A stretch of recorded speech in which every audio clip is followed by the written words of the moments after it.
Gonna open the meeting. Can I have the reading of the meeting's notice, please?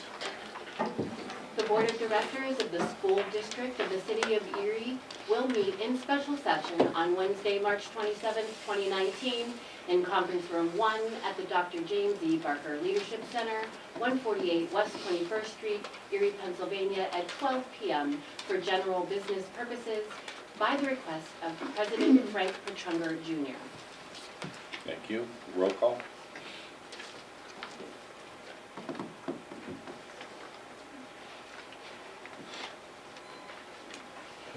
Mrs. McNair? Mr. Spagel? Mr. Titus? Here. Mrs. Alexandrovich? Here. Mr. Casillo? Here. Mr. Fabrizi? Here. Mrs. Feeney? Here. Mr. Harkins? Here. Mr. Petrunger? Here. Pledge allegiance followed by a moment of silence. We all stand. Pledge allegiance to the flag of the United States of America and to the republic for which it stands, one nation, under God, indivisible, with liberty and justice for all.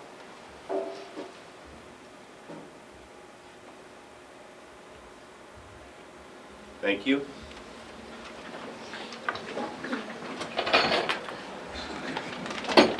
Hearing the citizens, persons desiring to speak for 5 minutes must be submitted a request in writing to the Secretary's office at least 1 week prior to the board meeting. All those speak for 3 minutes. There are no 5 minutes. Does anybody like to speak for 3 minutes?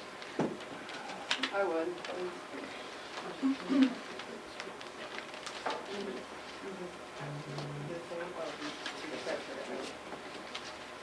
My name is Elspeth Kelly. I'm a city resident. My organization, Erie County United, along with other coalition partners, have been pleading with the city for probably a little over a year now to include community benefit agreements language in the LRTA ordinance. The current LRTA states that you get a higher abatement if you are providing better paying jobs than minimum wage jobs. So we created our own ordinance about 9 months ago, close to a year ago, that would guarantee that construction work on projects that receive LRTA would be around 15%, local and union labor, project labor agreements included in this agreement. And then also when the end use, when it's completed and there's jobs created, that 51% of those end use jobs go to Erie residents and in targeted areas. So we have 3 census tracts in the city that are living way below the poverty line, less than $15,000 median income in those 3 census tracts. So we're just trying to ask you, before you approve and sign off on whatever LRTA the mayor has come up with. We have no idea because the transparency is not there. I don't know if you guys have seen the draft ordinance or not, but we certainly have not. So all we're trying to do is compromise with the mayor's administration, and you guys and county council and city council all have to agree on this, as we all know. We want to make sure that there's something within the LRTA before you sign off on it that guarantees that city residents are going to have increased incomes and job opportunities and also job training before this is all said and done. So I would really implore you to consider some of those compromises before you sign off on it, because the ordinance that we've presented to the city will make it so people in the city will have higher wages, therefore able to buy homes within the city and contribute to the school district through their property taxes. We want to make sure everyone's lifted up through this, not just developers or some people here and there. We want to make sure this is an ordinance that works for the entire community. So that's all I have to say. Thank you. Thank you. Anybody else like to speak for 3 minutes?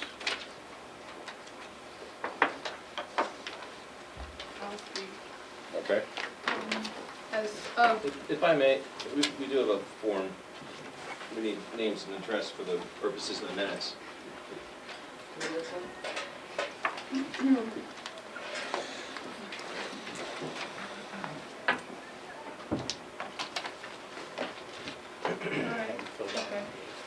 My name is Jasmine Thornton. I graduated from PA Cyber because I originally went to Strong Vincent back in 2012, and it was not a very encouraging environment for inner city students. So with the last 10 or so years with LERTA already damaging our school system, I think that we should really address the problem, maybe limit LERTA, not expand it, because they're still our children's future as far as education goes. And they are our future, so we need to invest in them, not take from them. A lot of the people who currently make decisions, they don't even live in the city. So we need to really think about what this will do to our students as far as us only having one high school. When I was in high school in 2012, we had 3, Bus Collegiate, and it wasn't a good environment. I can just imagine how that is now. So I would definitely recommend you guys really consider that. Thank you. Thank you. Anybody else would like to speak?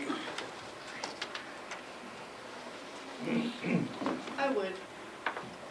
My name's Kathy Lutz. I live at 709 California Drive, and I've been an advocate in the Erie City School Districts for families who have children with disabilities. I am concerned about LERTA, although I support the ordinance and the community benefit agreement attachment to LERTA, but I am concerned that this school district can afford to forego money that would be coming to the district to support the students that we have here. We already have issues with no books and not enough technology and not enough security and taking long periods of time to get teachers trained in issues like restorative justice and the other word escapes me right now. So I'm really just concerned that it's affordable at all. You know, that the burden then falls on the homeowner, and you know, I'm a firm believer in to whom much is given, much is expected, and we have already given a lot to the developers in this community, and it is time to give back to the people who reside here and send their children to the school district. Thank you. Anybody else like to speak? My name is Darnell Stallworth. I definitely oppose LERTA for the simple fact that, like everyone is saying, that we keep taking away and what little was given back to the school district. You know, and that's you guys' budget. I don't really understand the full LERTA. Like what's the end result? Like what's the benefit? Like we hear about things being took away, but we don't really hear the benefits. So like, if someone could sell us on the benefits, then maybe we would be more of an agreement with you guys, but we're not hearing any benefits. And we all know that the children is our future. And I definitely really care because I have a lot of grandchildren, and my one son, he just won't stop. I'm serious. He has 6 children. He takes care of them, and I'm proud of him for that. But I have 11 grandchildren in this town. Not to mention I have 10 children. So I'm very invested in the school district because that's my family. You know, I can't afford to send my children to private schools. I have to send them to public schools, so I depend on you guys. You know, I've always been proud to live in Erie. I'm from Philadelphia originally. And I've always been proud to live here, you know, and this is a wonderful place, and I would hope that you guys would really consider, like, the outcome, like the end results, like the end. Like, what does it look like later? You know, thank you. Thank you. Anybody else would like to speak? Go right ahead. Hi, my name is Freda Tepfer. I'm a homeowner and a taxpayer in Erie. And as the city and the county and the school board are working together to develop ways to move the community forward, it's important not to give away an opportunity to look at how this LERTA is being given. The current LERTA actually does have some provisions around local hiring. We want to continue and to expand the use of whatever leverage points that the community has to encourage businesses and developers to help us all lift boats, that everybody should have jobs, that all projects that go on in the city benefit and ensure access for pedestrians.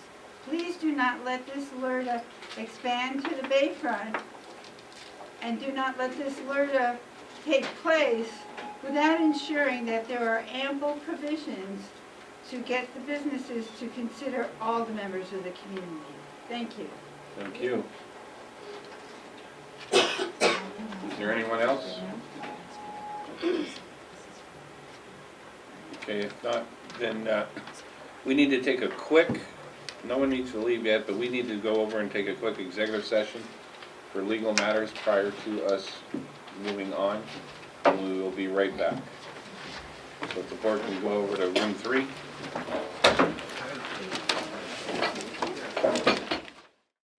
Okay, we're all back. We're going to continue the meeting. New business. Move we approve it as presented. Got a motion by Mr. Harkins to approve. Do I have a second? So be it. Second by Mr. Spiegel. Any discussion? See, it includes the bond thing. Does Tim want to say anything to us? I do. Please do. Okay with everybody. Absolutely. Just want to give you the thumbnail sketch of what you're approving, just so everybody's on the same page as to what we're doing here. The resolution is obviously very long with all the attachments, and I'm not going to review the whole thing, but to let you know what we're doing. So it's a not to exceed resolution, meaning that the principal amount which is set forth in the resolution is just a placeholder. But that is the maximum amount. We haven't sold the bonds yet, so the maximum amount is $111,450,000 worth of bonds. But again, it's a placeholder. And when they actually sell the bonds, that amount probably will be reduced. The other thing you're doing in the resolution is you're approving a maximum interest rate, which is at 6%. And you're approving a maximum amortization schedule for those bonds, beginning on April 1st, 2020 and extending for April 1st, 2039. Again, these are maximum schedules, maximum interest rates, not to exceed amounts. So that's component number 1. Component number 2 of the resolution are that you are issuing these bonds. And you're issuing the bonds in 3 different series. There's a Series A of 2019, and that's for specific purposes. Those specific purposes are various capital projects, which include, but are not limited to, repairs, replacements, and upgrades to the 16 academic buildings, outdoor athletics facilities, and the service center. That's Series A. Series B bonds are for the purpose of refunding some existing 2009 bonds to achieve debt service savings, and also to terminate a portion of a swap agreement that you entered into back in 2006, and I'll get into that more in a minute.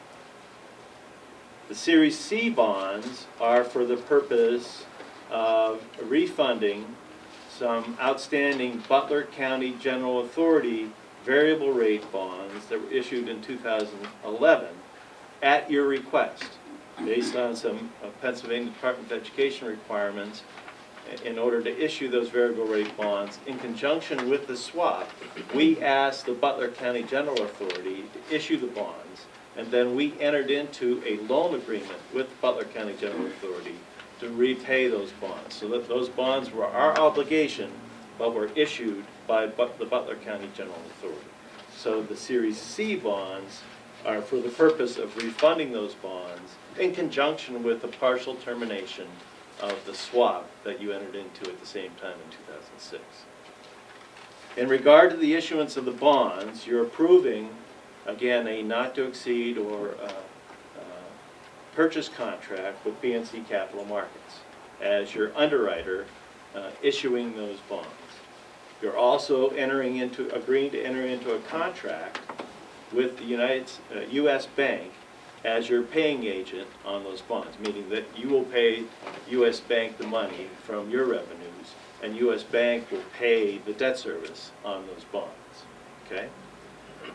In regard to the bonds, you're also agreeing to comply with all the tax regulations, you're agreeing to comply with the Security Exchange Commission regulations, and you're agreeing to file with the Department of Community and Economic Development, an application who have to approve the issuance of the bonds to ensure that you're not exceeding your debt limits and your borrowing-based certificates, okay? So you're approving all that, that's all in relation to the bonds. The third component of the resolution deals with the swap agreement. And again, as I indicated previously, you entered into a swap in 2006. That swap agreement had two components. There was a normal swaption, and then there was a basis swap. And what you're doing is you're going to terminate the swaption as it relates to those 2011 variable rate bonds that were issued by Butler County General Authority. You are not going to terminate the basis swap. And you're approving a termination payment to be made to PNC Capital, PNC Bank, to terminate that swaption. You are going to then take that basis swap and you're going to assign that basis swap from those 2011 bonds, which are going to be paid off, and assign them to your 2019 A bonds. So the basis swap will now be linked to the 2019 A bonds. As part of that overall plan, under the Debt Act, you're required to have an independent financial advisor give you advice on the termination of that swap, and also to provide to you an amendment to your current interest rate management plan. As part of the resolution, you are approving the Susquehanna Group to serve in that capacity. And so it's their responsibility to provide you, an amendment to your interest rate plan required under the Debt Act, and also to provide you opinion that this transaction is reasonable and makes sense from an economic standpoint, okay?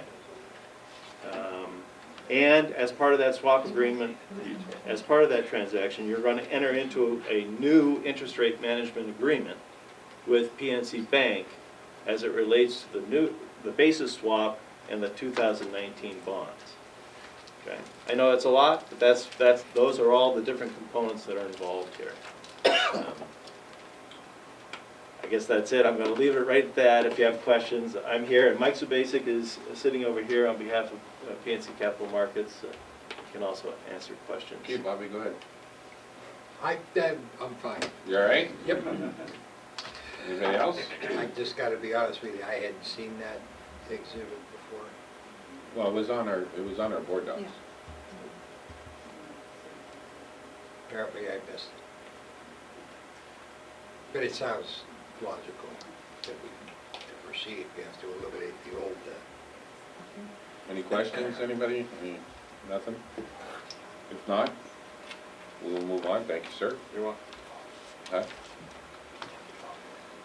Can I have a roll call, please? Mrs. McNair? Mr. Spiegel? Yes. Mr. Titus? Yes. Mrs. Alexandrovich? Yes. Mr. Cassillo? Yes. Mr. Fabrizi? Yes. Mrs. Feeney? Yes. Mr. Harkins? Yes. Mr. Petrunger? Yes. Report of the superintendent, Mr. Polito. Thank you, Mr. President. Today, I just wanted to provide a brief update on LRTA. We don't have a formal ordinance or recommendation here for you today, but I did want to share out, at least on the financial portion, what we will be recommending that you consider in April. And after a lot of deliberation, we have settled on for the residential LRTA, a 10-year 100%. For the commercial, the most that the district can participate in, and I will get to this in a moment, and make it financially beneficial in the short and long term, is a 10-year 80% commercial LRTA. At the same time, the city and county are also considering adopting the 10-year 100% LRTA, and because the school district represents 50% of the cost of taxes in the city, it's going to be effectively a 10-year 90% LRTA for all commercial properties. It will include the bayfront, and then we have two provisions that we're requesting go into the ordinance, and again, this is to protect us financially. Number one is that the LRTA, this 10-year LRTA will sunset in 5 years so that developers are given an incentive to begin construction quickly. We've been told over and over again that if we do initiate this, some type of enhanced LRTA, that increased development will happen in the city. So this will just give us some protection to ensure that happens. In addition, we want to ensure that happens in 2 years, because when I get into the financials, if we do not see an increase in development in those 2 years, it is not cost beneficial to the school district. So we have an automatic trigger in here that if development does not reach the level of $20 million, that's over the first 2 years, that's $10 million a year, that the taxing bodies will convene a joint committee to consider sunsetting the LRTA early. And it's my position that if we don't have the 10 million per year by that point, or something very close to that, then we will be recommending the termination, because again, if it does not spark the development that we've been told will happen, we don't want to give away our tax dollars. A couple things, at least on the taxpayer side, that I really like about this proposal is that as far as the big developers go, they currently, because of the job creation, receive a 90% LRTA on their properties. So they are not getting anything more than they already have under the existing LRTA. Second, this will open up the same 90% LRTA to all the developers across the city, so both large and small developers can participate in it. And lastly, residents of the city will get 100% LRTA, so they will get a better benefit than the developers through this proposal. If you go to the first scenario sheet here, and I'm not going to go over all these numbers. If you're having trouble sleeping tonight, take it home and put it next to your bedside. But I do want to point out that we again have settled on a projection scenario that really everybody is comfortable with.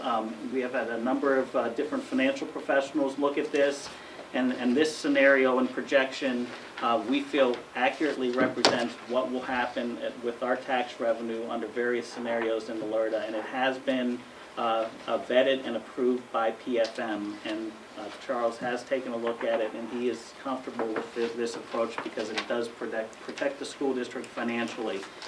So if you look at what this really does is compare the revenues we're receiving on an annual basis under our current LRTA proposal at $6 million a year in annual new development to a number of different scenarios under various LRTA proposals. And you can see at scenario 2, that is really the 10-year 100% LRTA.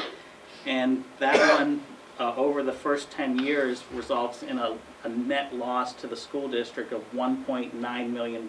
So again, there's no way that the school district financially can participate in that type of LRTA. So we threw that out immediately. The one that we really settled on, again, is the one I proposed earlier, and that is scenario 2C. It's the second one on the second page. And you can see this one assumes development of about $20 million a year. The last time we had a 10-year 100% LRTA, we averaged about $26 million in development every year. So if we were to assume that this will result in 90% of that development, it would be approximately $20 million a year. And you can see that this would benefit the school district by about $100,000 a year in the short term, so our tax base would increase $100,000 more a year than we have under the existing LRTA, and long term we would see a permanent $1.2 million increase in our tax base, or the annual revenues we would get from taxes under the new development. So that's where we ended up, because again it provides us protections in the front end. There's no risk to the school district on that front end. But just to, again, make sure that we are protecting ourselves 100%, if you look at the last page, we have 3 different scenarios here. Because, again, we've been told that the development will occur, and people are expecting about $26 million a year. If that happens, again, all positive to the school district, and we will see more than $1 million increase in our revenues on an annual basis once everything comes on the books. Scenario 2 on here assumes that we only receive half that as far as development. So only $13 million in development happens over that time period. And again, you can see here that short and long term, that has a positive impact on the school district and their tax base. The last one, again, we ran, and this was based on Charles's recommendation, assuming what happens if this does not work and we do not see any increase in development. And you can see that the first 3 years, it's actually over the first 4 years, it's a break even, but then it has a negative impact on the school district for the next several years. And that's why we settled on putting these controls in place on the LRTA to trigger an automatic look at it if the development does not happen, so that we can sunset that very quickly, revert back to something similar to what we have, and avoid any losses to the school district. So I just wanted to present all that to you. We will be presenting more information at the April Committee of the Whole meeting. There is a committee with representatives from all 3 taxing bodies right now working through the specifics on the language that will go in the ordinance, and we're hopeful that they will have a recommendation that we can bring forward to you in April. Mr. Chairman? Yes. We heard some reasonable concerns expressed by the citizens and some suggestions made by the citizens this morning. I don't know if the superintendent wants to respond to any of it now, but can we assure those people that we'll at least consider and incorporate what we heard from them today into what we deal with in April, whether it's now or April, just Absolutely. okay. Anybody else have anything? Mr. President? Yes. I have a really hard time stomaching the whole LRTA thing, and I know that that's not a secret to the board, because I talk about it just about at every board meeting. The reason I struggle so much with this is there's so much, when you boil this down, it really comes down to like a trickle-down economic breakdown. And those just don't work. And what terrifies me is that these projections look great. They look great and they look promising, but who is it benefiting the most and who is it hurting the most? And I can't help but be really leery that we're pushing out the very families we're trying to help by engaging in another LRTA, by not having a clause in there that protects our families who need these jobs, that they're livable wage jobs, that we're not supporting the union, the laborers, that we're creating an impossible scenario for the district to even maintain, pass through this, once the LRTA goes through.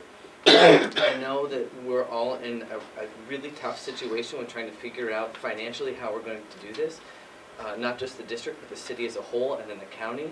But I really think that we are in tunnel vision with some of the aspects of looking at the LRTA the way it currently is written, and I really, really encourage all of the teams, the three taxing bodies that come to the table, to really consider the provisions that we heard today, presented by the citizens, because unless we ensure that we are protecting the very people that we're doing this for, I think we're shooting ourselves in the foot horribly. And I just want to just put that out there. Thank you. Thank you. Well, Yes. well, as before, I said in the meeting, we talked about this before, that I just want to make sure, and I met with the mayor and his staff and, you know, went through their presentation in regards to what they feel, or how they feel it would benefit the citizens as far as like, if they do remodeling to their homes and things like that, they would get like a LRTA in regards to that. That was my last understanding of the situation. And then also the situation of what money, you know, we would possibly receive from different places to try to make up for, you know, whatever money that we would possibly lose by agreeing to a LRTA. I still do feel like I want more understanding of the situation, and I've been approached a lot of times about the community benefits, which, you know, I did mention in that meeting that I had with the mayor and his staff, that, you know, at that time, I didn't feel like it was a big interest in it, but I feel like some of the ones that are being presented are very important, and, this is a great opportunity to, you know, commit to some of these community benefits that people are asking for. And then I just got a question about how do we guarantee that all this development is going to occur, you know, if we're doing this LRTA, are we doing it for the development, or how do we know, like, how do we guarantee, like, this isn't just, you know, another situation where they getting some type of breaks for whoever is looking for them, and we're not really doing all this development in the time frame that we're supposed to be getting all of it done. I don't know.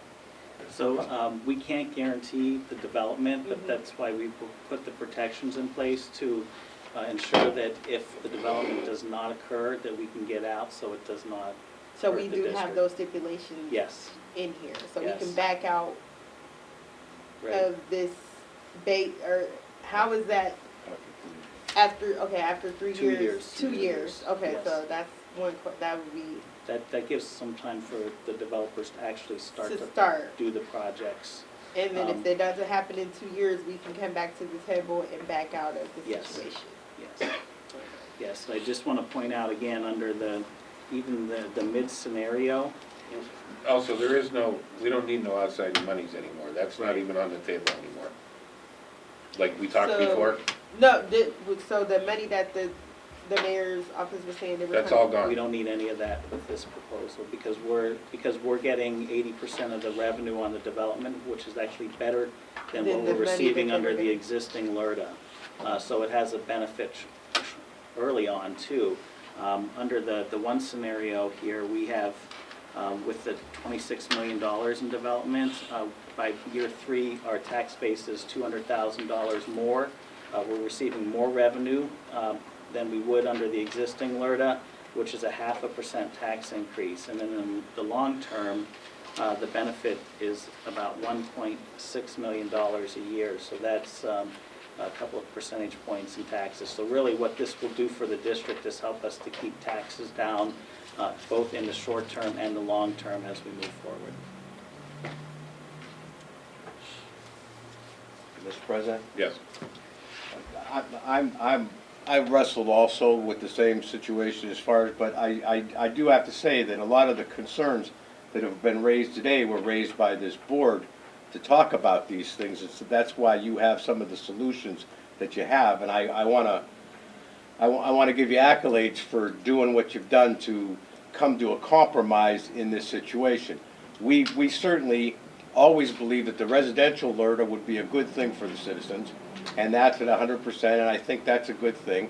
And we had some questions about whether or not, like Angela says, we don't want to see the big-time developers come in and they're just getting tax breaks and it's not helping us. So the guidelines of, the question I have is, how do we determine that those guidelines are being met? I mean, at that point, I mean, how are we going to gauge that? As far as the amount of development that's Like, yeah, right, at the end of the 3 years, will that is tracked by who? the assessment office. So we would be able to get reports on a regular basis as to what development is occurring and how much they anticipate that increasing the assessed value of our tax rolls. I think that's a very good idea, and I'd like to thank Mr. Zogby for bringing it to us. Mr. President? Yes. After listening to our community members who came today to speak, I would like, when the taxing bodies have their next meeting, if we could have some discussion about what else will be in the ordinance as far as whether there would be a project labor agreement, which I know Erie Events uses pretty much exclusively. I believe that the county has used project labor agreements in the past as well, or some type of a community benefit agreement, but we have some discussion about whether or not that will be incorporated into the ordinance. Oh, absolutely. For one thing you gotta remember, this is just something that is still in the works. I know it was put out that, this is a done deal, but us as a body haven't all met yet to discuss it, because there, even in our last meeting, there was a lot of things brought up that they want to attach to for security, you know, to keep everybody on track and stuff. So there's still a long ways to go yet. And we haven't had that other meeting yet, but we definitely, this was just to keep you abreast of where we're at, and to show you that there are some, in the 5-year sunset, if people don't start building in the first 5 years, they can't get in it no more.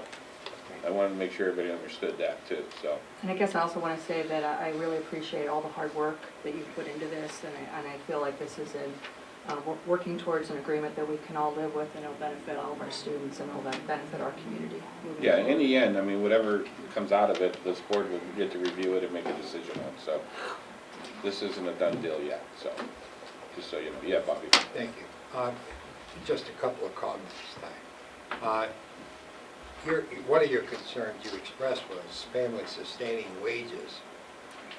In commercial development through the bid process and such, it requires the comparative cost of labor to the unions. So you are going to get family sustaining wages in the construction.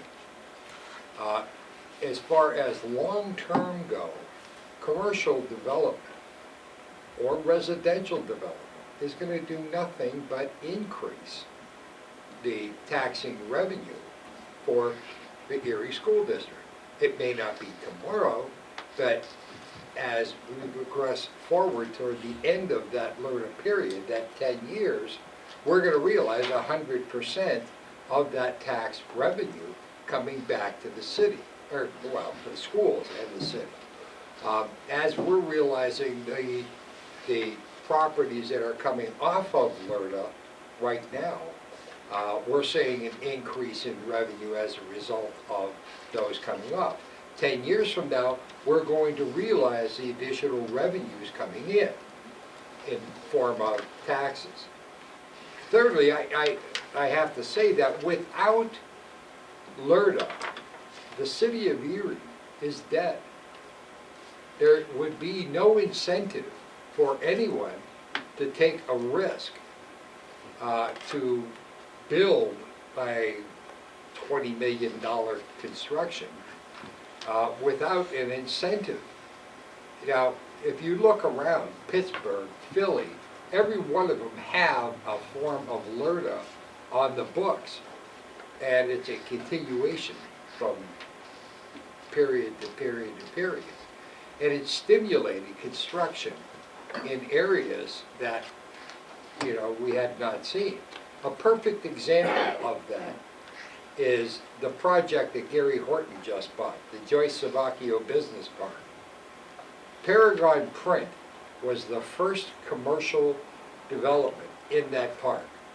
That was 13 years ago. As it sits today, Paragon Print is still the only business in Savacchio Business Park.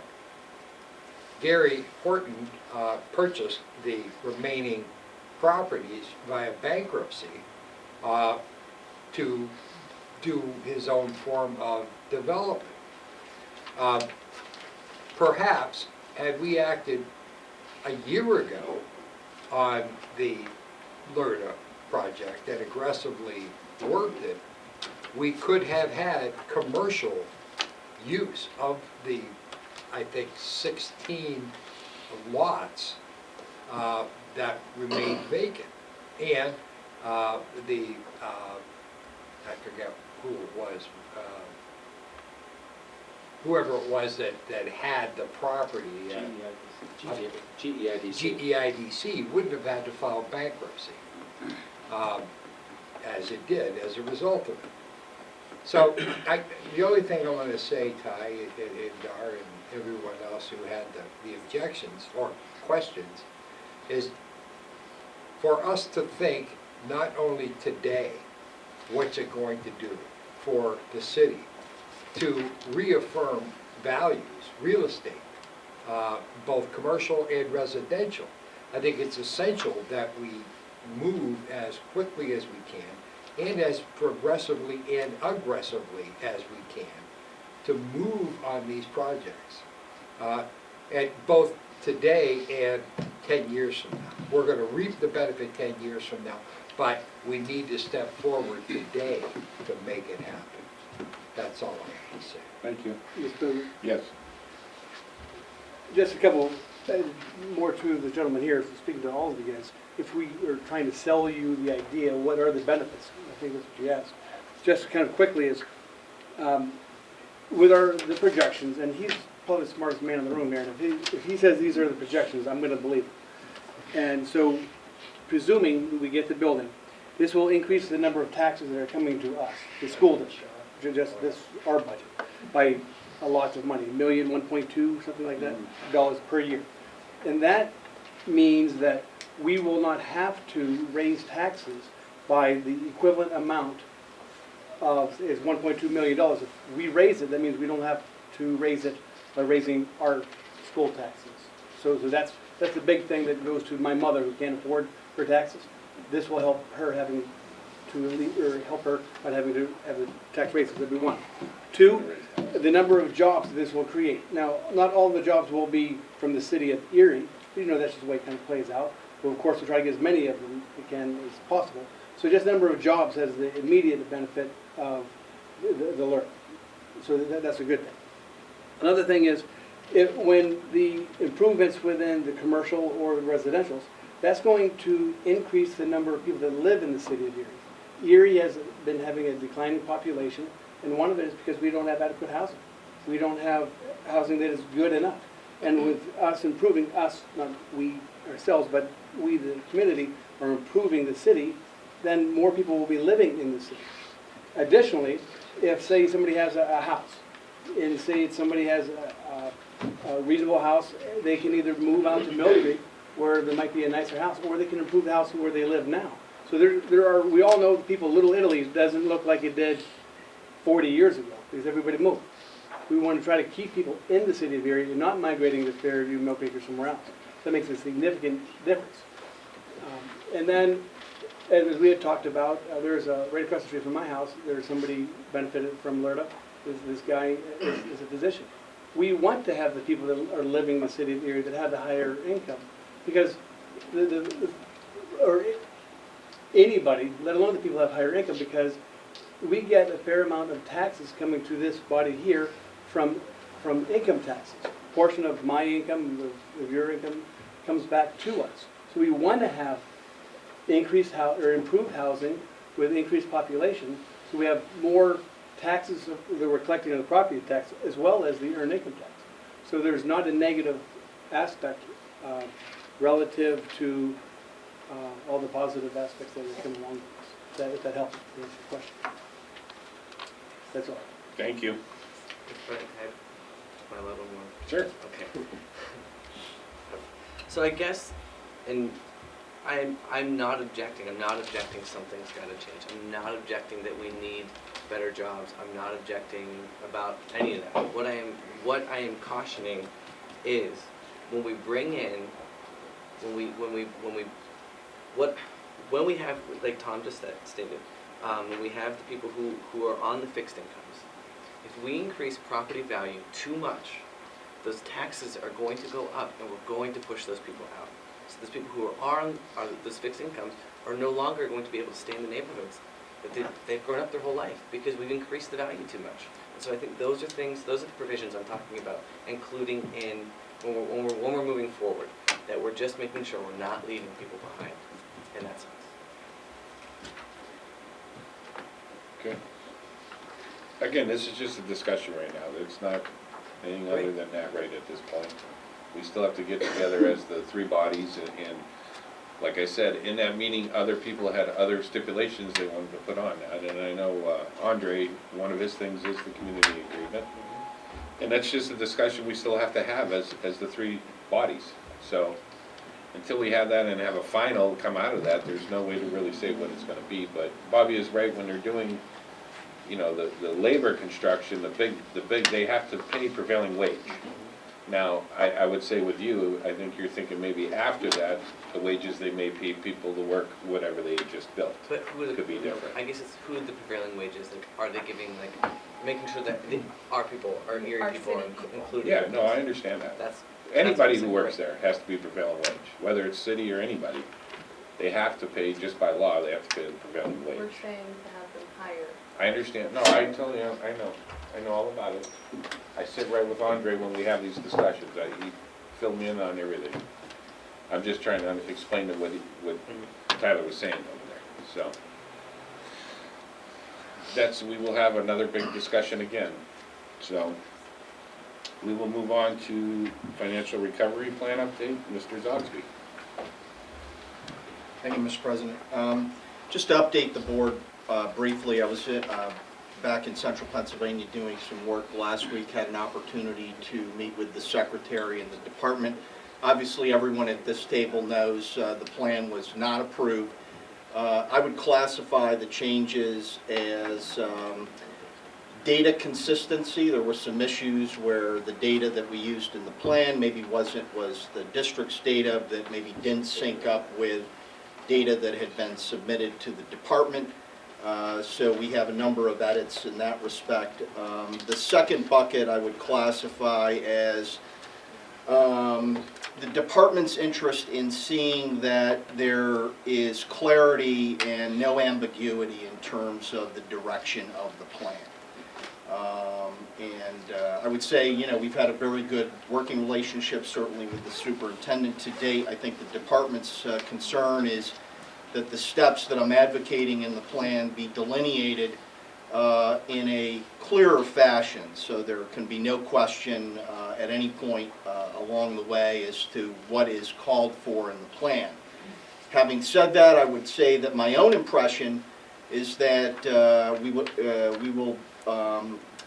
I'm not anticipating substantive changes in the recommendations that I put forward. With that, the Secretary has given 60 days for me to revise the plan and turn it in.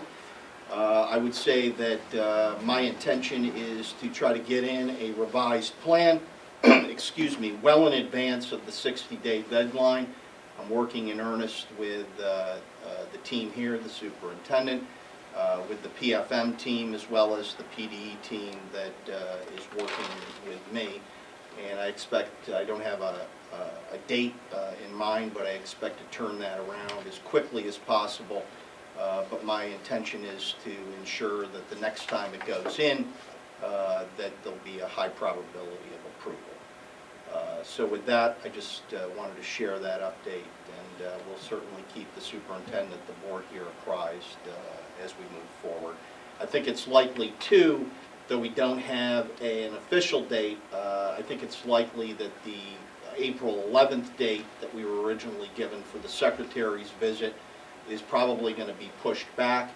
I'm mindful that that presentation is a statutory requirement. It doesn't necessarily, the plan approval can come from the Secretary absent the formal presentation. Once the plan is approved, the law does require it to be presented publicly to the board and to the community, but those things don't have to happen simultaneously.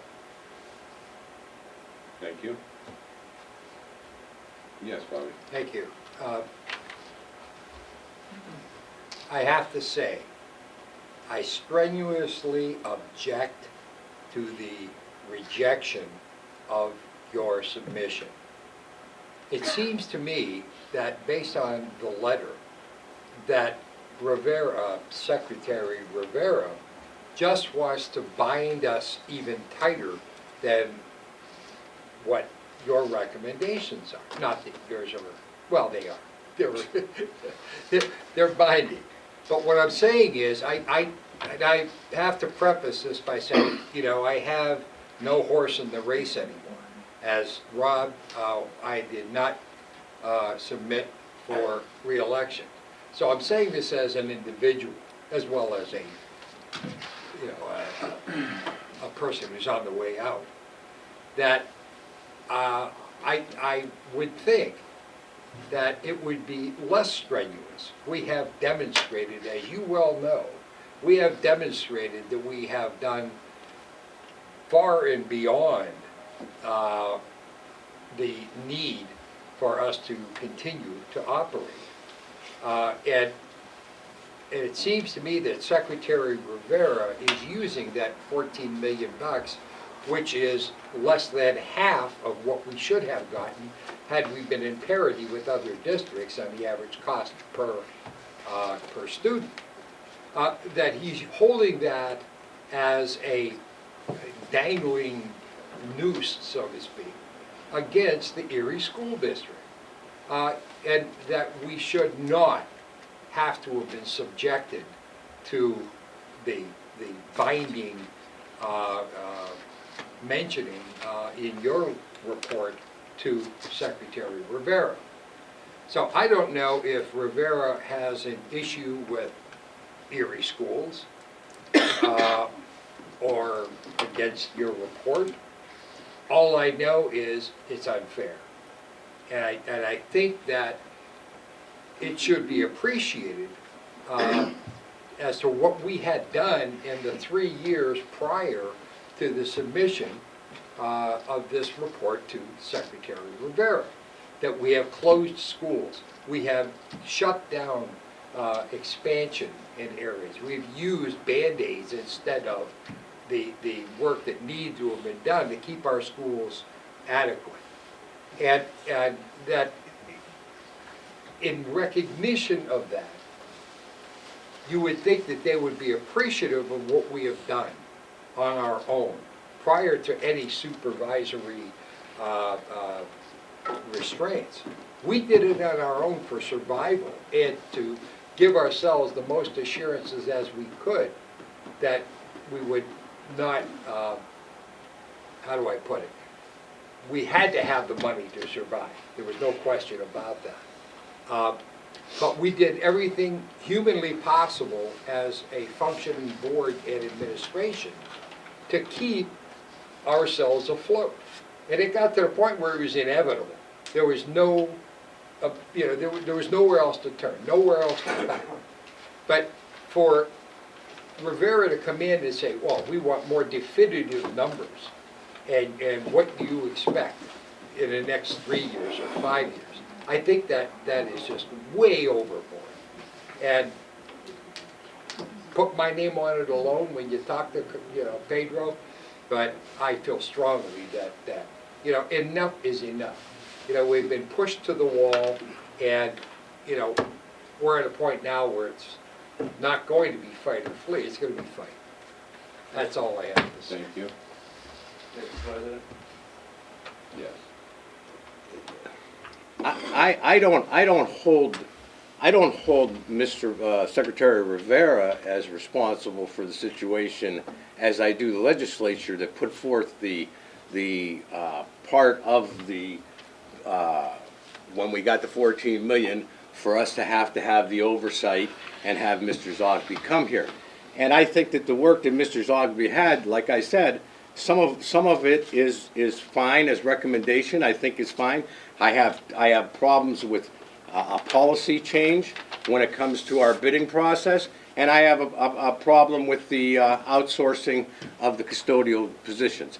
And I believe that those things should not be included in the report. But I do believe that the report, even before that report or whatever, the part that the secretary put in there that said giving us a way of gauging of us getting out from under the mandatory taking of your positions, I think that's what should be fair and equitable. When they go into the other districts that have these problems, I don't believe you're going to find the same kind of thing that you found here. When you came, you definitely came thinking that you were going to find a district that didn't care, that wasn't paying attention, and we have been paying attention, as Mr. Cassillo said. We've closed schools. We hired our own, again, we hired our own financial expert, then we made him a superintendent so that we don't have that layer of the superintendent making a decision and then going to his business manager and trying to figure out if he has enough money to do what he has to do. He makes his decisions on data, he collects data, and he's given you a lot of the data that you've utilized to make your report. But I believe that if there wasn't a true evaluation of our district, that we've already taken the steps that are needed to find solvency over the next period of time as we move forward. Without an absolute any suggestions that you have as far as, well, we're going to talk about the outsourcing, when those suggestions, that can come as we go as a board. But the way that this is being set up right now, and it's probably going to happen, is that you come and you say outsourcing of the custodian is absolutely necessary, and we have no say-so. And I don't think that that's right. I think that that's wrong. I understand where Secretary Rivera doesn't want to get involved in it, because then it sounds like he's getting involved in a political back and forth. But the political back and forth started a long time ago with your appointment, Mr. Zogby. I mean, I don't have any, like I said, I have nothing personal against you, but it was brought by the Republican legislature, made sure that when they gave us our $14 million, and some would argue that we should have gotten more than that at the time, we just wanted to go down to Harrisburg and see the system work. We went down and said, look, we have our financial problems. We've hired a financial expert. We've taken all of our books and opened it up to community financial experts. We've done all that we can. What can the state do to help us? We went to the Secretary of Education. We went to everybody. We took a bus down and took the thing. Okay, so we did all of that. We were expecting to get some kind of to fix the situation. Just fix it. And so they did. They said, okay, we're going to give you $14 million, but, and then they appointed the financial advisor to come and oversee it. And now the financial advisor has come, and like I said, he's worked well with our administration. He's a respectful individual. But in the end, I do believe that he is an individual that believes in the privatization of schools anyway. He does not believe in public education. This is not the individual. He has professed earlier on in his career, he professed one time that we pay for food stamps, but we don't run the grocery stores. And he analogized that to the school districts. That was a statement that was made, and when I asked you about it, you affirmed that you said it. We talked about it, and I understand. People have different belief systems. I respect your belief system, but I don't believe yours should be imposed on me as an elected official to come in, and we have to make this decision, and we have to go, and it's not going to be, Mr. Fabrizi, are you for or against outsourcing? It's going to be, Mr. Fabrizi, do you approve this plan or don't approve that plan of which outsourcing is a part? And if we don't approve the plan, I'm not sure of the consequences. I'm not sure if the $14 million isn't still tied to us agreeing to whatever is in that plan. I don't know. We haven't been told what happens if we say no to your plan. So that's my only statement, and I've said this all before. I'll probably end up saying it again, but probably. We look forward to it. Give me 1 second, because I just would like to just follow up on something. And just to the news people, the last time this was reported, it was the school district's plan. It's not our plan as a board. This is the financial administrator's plan, not ours. There's some stuff we agree with, a lot of stuff we don't agree with, but it's not our plan. Yes, the superintendent and his people have to work with them. It's still not our plan. It's the financial administrator's plan. He didn't even have to work with us if he didn't want to. He didn't have to. He has, along the way, give us information and all that, but it's still, the final result is it's not the school district's plan. It's the financial administrator's plan that's being set forth that we have no choice but to follow in the end when it comes down. That's the vote. So, go ahead, Mr. Zogby. Thank you, Mr. President. I just, there's a lot to unpack here, but in the interest of not belaboring things, just to make a couple comments. To Mr. Casillo's point, and Mr. Fabrizi made the correct point here. I just wanted to say in the Secretary and the Department's defense, it was the General Assembly that passed the statute that's operative in this case, not the Secretary. Having sat in that chair, the Secretary is duty-bound to carry out the law, and that's what he's doing. That's his job. Secondly, from my own vantage point, with, you know, as the author, and really no pride of authorship, I understand why the department's advocating or taking the position that it is in terms of the edits, the clarifications that they're seeking in the plan. Thirdly, I just want to make the note on the mention of custodial outsourcing. I think if you carefully read the plan, what the plan advocates is that the district consider custodial outsourcing. You all will go through, assuming the plan and the substance there stays intact. The plan calls for soliciting bids, having those bids presented to this board.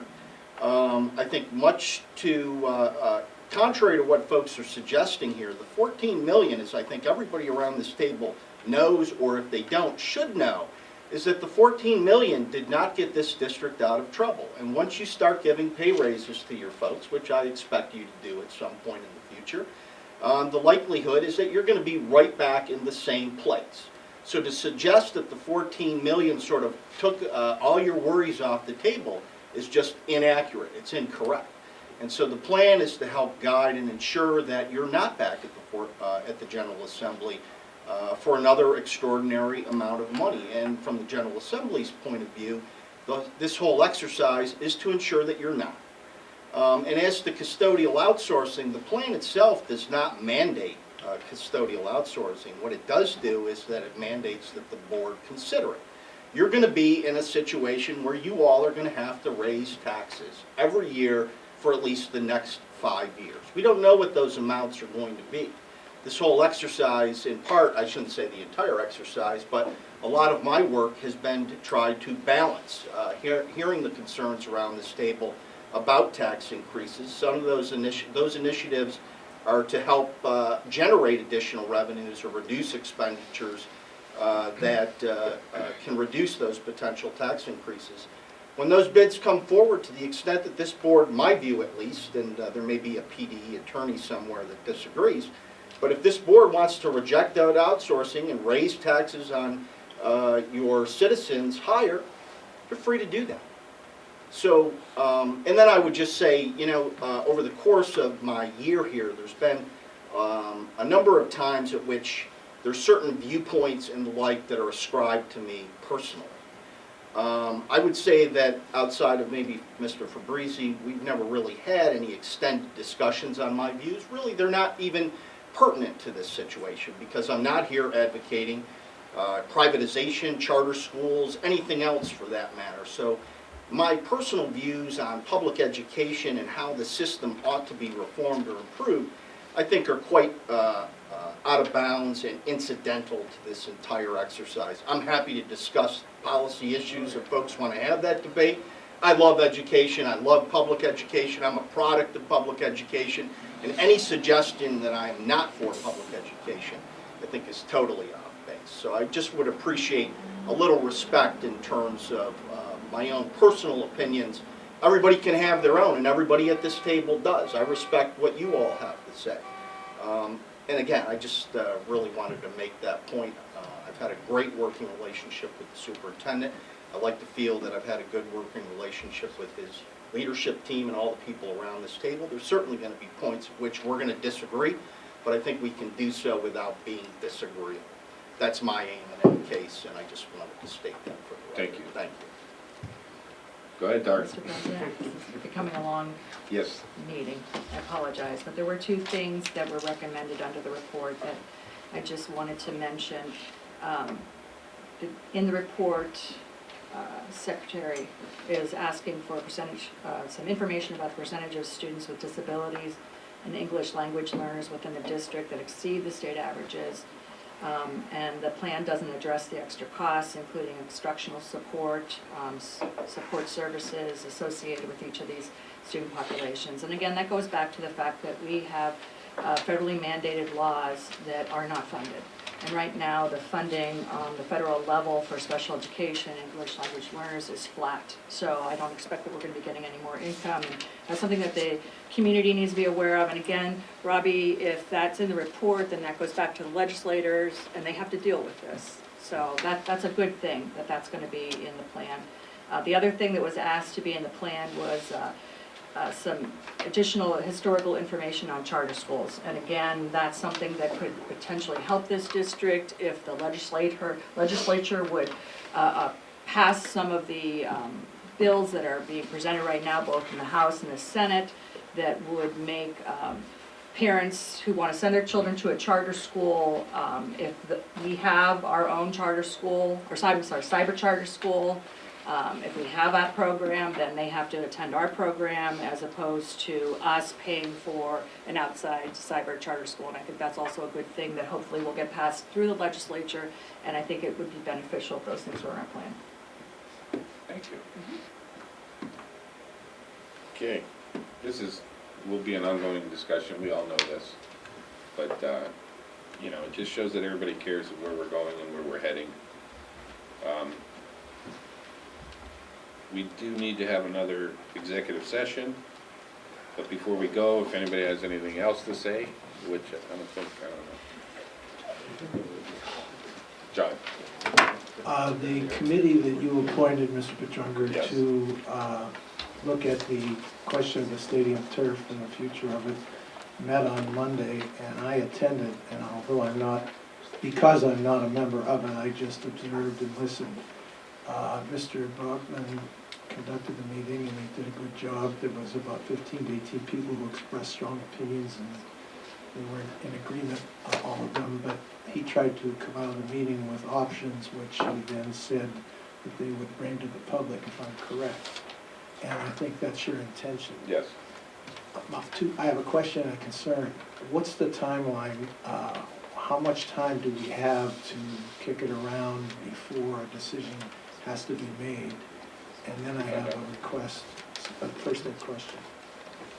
Okay. Who I first? Mr. Hayden, would you be able to address that question? Well, time is short. I assume that. We need to know days though, not just time is short. I know. I apologize. We are planning to put out to bid very shortly the improvements to the stadium, which is concrete restoration. That's going to take some time, so what happens is that's going to push into the summer, and the turf people are going to have about 4 weeks to really put down new turf before the season begins in the fall. The longer we delay in making a decision on the turf, the more it's going to impact, them getting on the field and getting it done before the first game. And we talked a little bit at the meeting about the schedule for the athletic fall sports. Whether or not that can be adjusted at this late time, I don't know, but that's one fallback position the board has, is to maybe push some of those games towards the end of the calendar, rather than the beginning of the calendar. So it's in flux, but I would say that we should have a decision within the next couple of weeks, or we could postpone it and put the turf on next year.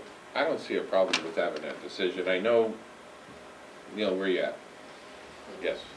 You said you had a couple so far. We're looking to have 4 different options and then put it out to the public. I don't see why we can't have that done within the next couple of weeks and push it out and survey it with the 4 options and get an answer. I don't see any problem with that. The other thing to apprise the board of is that, the turf people, this is their busy season, so the sooner we get on their calendar, the better. Right. Totally understand. I don't want to be part of anything that slows down the process or delays it, but if there is going to be public input, my request and my concerns, therefore my request is that among the options presented to the public is this one, little or no change to the existing format of the turf. Because I didn't think, unless I'm wrong, Neil, that I thought the suggestions made were all this change, and this change, and there was no maintaining the status quo. And I'm just saying that I think that should be presented to the public as an option, and that's my request. And certainly the time to consider a change is now, but that's the only reason, and that doesn't compel us to make a change just for its own sake. So I just want to make sure that among the options, and I don't want to be delaying it, but if you're going to go public, I just want one of the options to be to maintain the existing format of the field, Yeah, that's fine. or little or no change. Yes, sir. If we are gonna go public, do we have a plan for how we're gonna go public, what that's gonna look like? Because I have some concerns about that. What are your concerns? Well, just, is it gonna be this residents of the city of Erie? How are we gonna know that the Well, residents we're of the gonna city do of it. Erie Well, are they gonna be the family members of the students?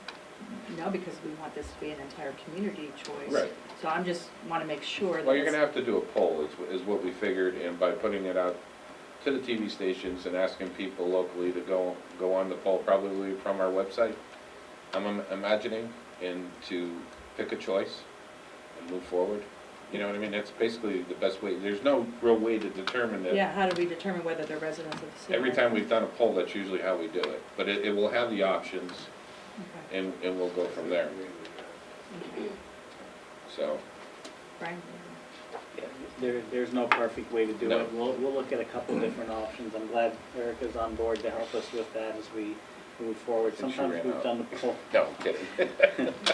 Sometimes we've done Facebook and allowed people to comment, which, that when we did the change in the start times, that was very helpful because we were able to at least identify when there was multiple people chiming in on a particular position, so. For an individual like myself who's not on Facebook anymore, it's difficult. Bobby? Thank you. Just one last comment. Over the 45 years that I've been involved with public works, I have served on a couple of boards, to say the least. And I learned early that you can absolutely vehemently disagree with something, but you always and ever show respect for the person that presented it, because the person that presents it has a firm belief that what he or she represents is true and for the best interest. And I want Mr. Zogby to understand that I have nothing but total respect for what you do and what you have done. I can disagree, but at the end of the day, when we walk out of a boardroom, we can still shake hands and respect each other as firm individuals. That's all I have to say.